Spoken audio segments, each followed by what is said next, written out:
démb lu bari xew na fi. léegi c'est confirmé ndax lu nuyoo lu nekk dana tàggoo.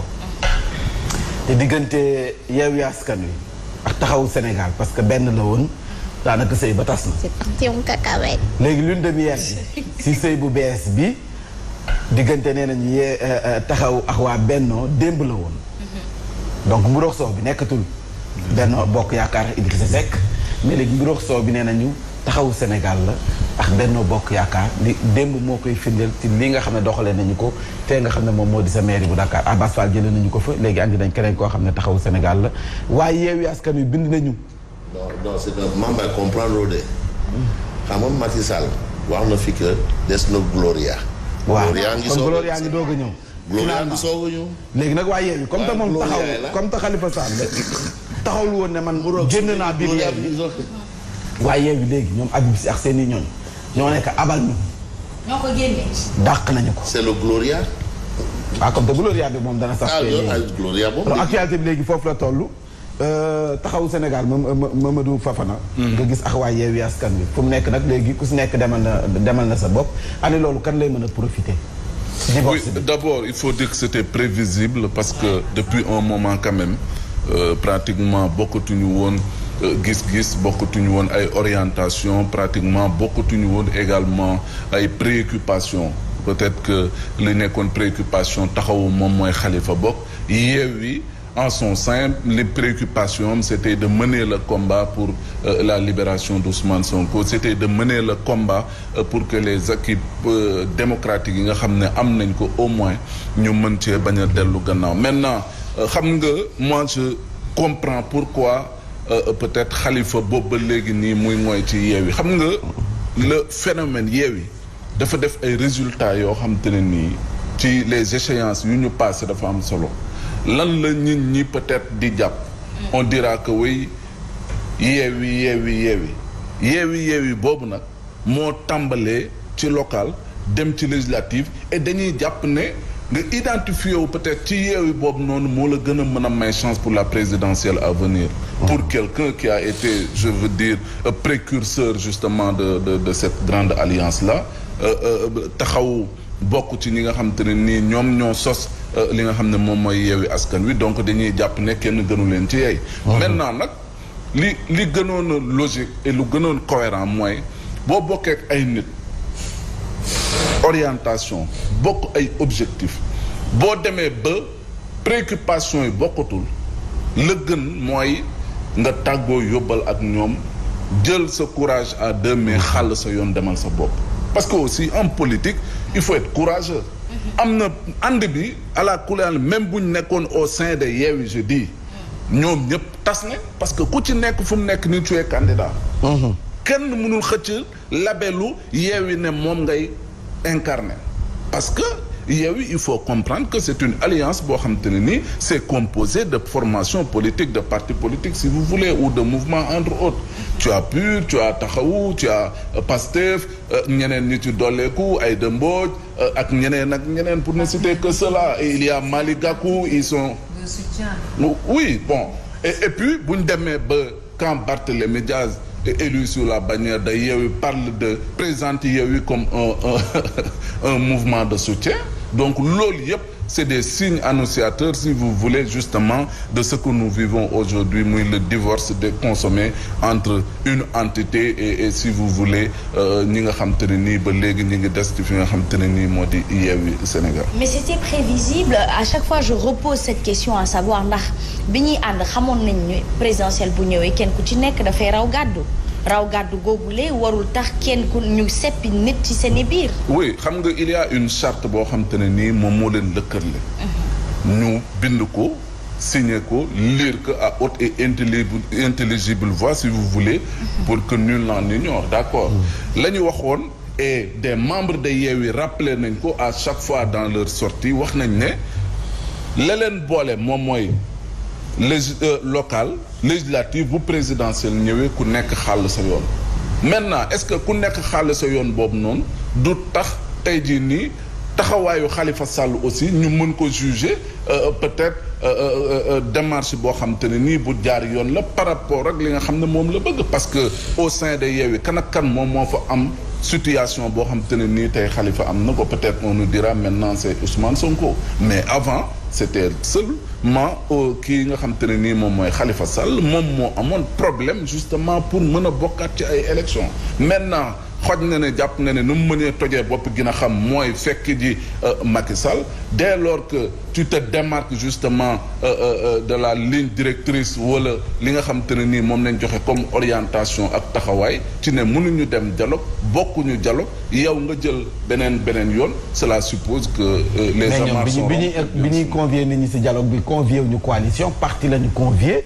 donc parti bu ci neex nga dem ñoom waa Yewwi Askan waroon nañu xam ne dialogue bi par parti la ñu invité parti yi la ñu invité donc libre à ce que parti bu sentir ne war na dem dialoguer sa intérêt nekk ci da ngay dem bu fekkoon ay coalition la ñu invité donc ñoom mën nañu wax ne coalition bi demuñu c'est boobaa ku respecté wul xam nañ ne kon fu mu nekk nii respecté woo li nga xam ne moom mooy charte yi mais du moment que ne ay parti la ñu invité donc libre à ce que ku mu sentir ne war nga dem te à sa intérêt ngi fa nga dem parce que nag fi ñu jëm moo 2024 présidentielle yi su ma gisee ne man su ma demee waxtaan mën naa ci génn mais damay dem waxtaan vu que ne dama bëgg bokk ñii wax ne deal ok am nañ droit wax ne deal la mais lan mooy deal mooy ñaar ñu waxtaan ba consensus ñu am fu ñu déggoo waxtaan ba am fu ñu déggoo peut-être loolu ñu li ñuy jàppee deal ñii bu ñu jàppee ne deal la ci ginnaaw les Sénégalais mais ñoom ñu jàppee ne dañu dealee ngir xool nan la ñuy def ba mën a bokk ci élection yi. mais qu'en est-il véritablement de Yewwi actuellement su fekkee ni taxaw bokkatul Pastef est dissous.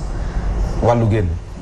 mais finalement avec Yewwi. non mais léegi kii moo ci des. il y a PUR peut-être qui est une grande formation politique à ne pas négliger boo xam dafa am force de frappe ça il faut le reconnaître et bien organisé il y a Déthié Fall il y a oui Déthié peut-être mun na ne amul envergure boobu noonu même s'il est en train peut-être de tisser sa toile petit à petit il y a Habib Sy bon qui gère la présidence actuellement Aïda Mbodj ñooñu nga ci mën a citer bon Malick Gakou bien sûr ñooñu nga ci mën a citer comme des figures yoo xam te ne nii ràññeen leen xam nañ leen ñu yor ay formation politique nekk ci dans le landerneau politique sénégalais maintenant est-ce que bu yee taxawu génnee Pastef dissous wàllu tamit demal boppam est-ce que amatina poids boobu noonu justement loolu noonu c'est une bonne question. J'ai une question léegi qu'est-ce qui a amené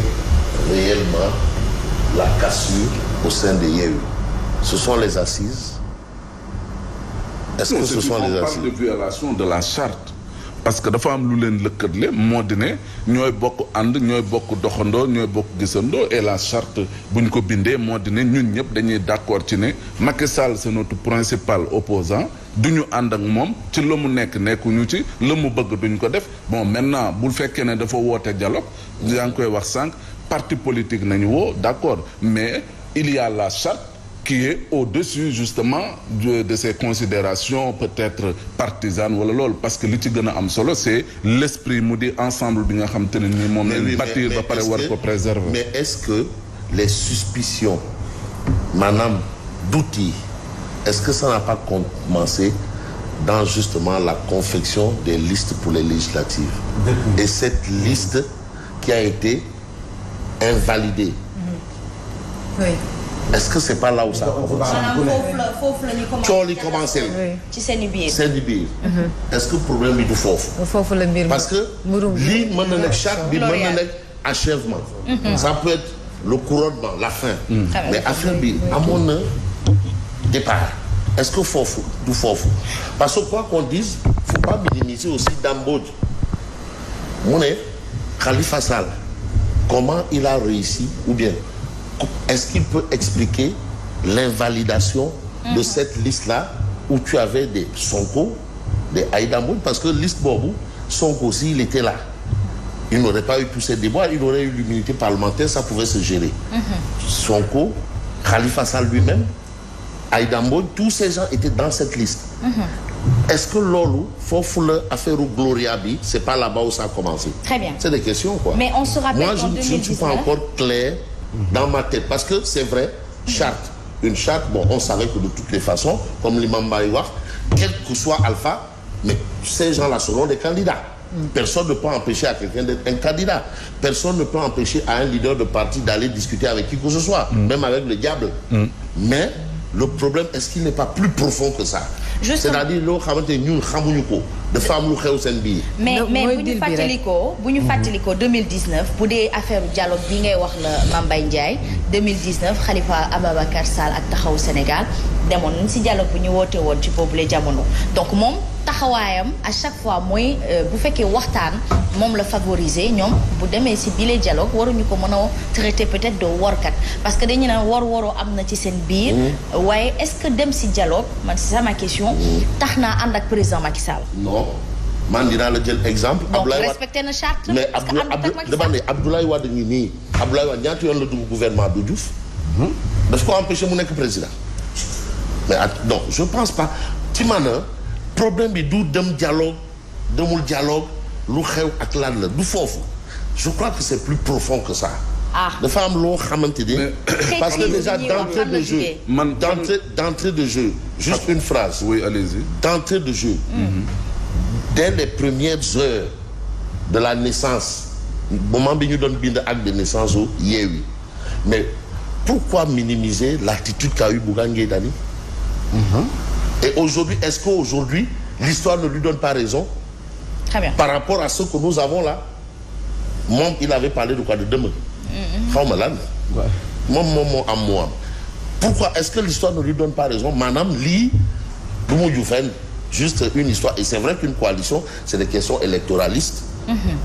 pour les élections mais am na loo xamante ni c'est plus profond que ça. mais xam nga ñoom on parle de traîtrise oui peut-être pour nga mën a comprendre traîtrise bu ñuy wax. oui fan la war man damay jàpp ne au-delà peut-être d'incarner benn peut-être philosophie wala ñuy am loo xamante ne nii dañ koy jaay sénégalais mu di lan mu di Yewwi égale à rupture ci fànn bu mu mën a doon. mais rupture également ci ay góor ñoo ànd waxante ne dañuy ànd pour boole bokk gis-gis boole seen doole pour xeex benn mbir maintenant bu ñu demee ba nga xam te ne nii kat wax jooju ñu waxante seen biir ne àndub góor la tey Khalifa balaa muy dem peut-être ñoom mën nañ ko jàppee noonu balaa muy dem di waxtaane pour di bokk ci dialogue pour xool nu mu bokkee ci élection 2024 est-ce que waru woon taxaw peut-être pour xeex justement tey li Ousmane Sonko di dund ñu mën a ensemble xeex ko pour ñoom ñëpp nga xam ne dinañ ci mën a am gain de cause. mais ñaata yoon nga gis Ousmane Khalifa Sall ci wetu Ousmane Sonko ñaata yoon nga gis Barthélémy Dias ci wetu Ousmane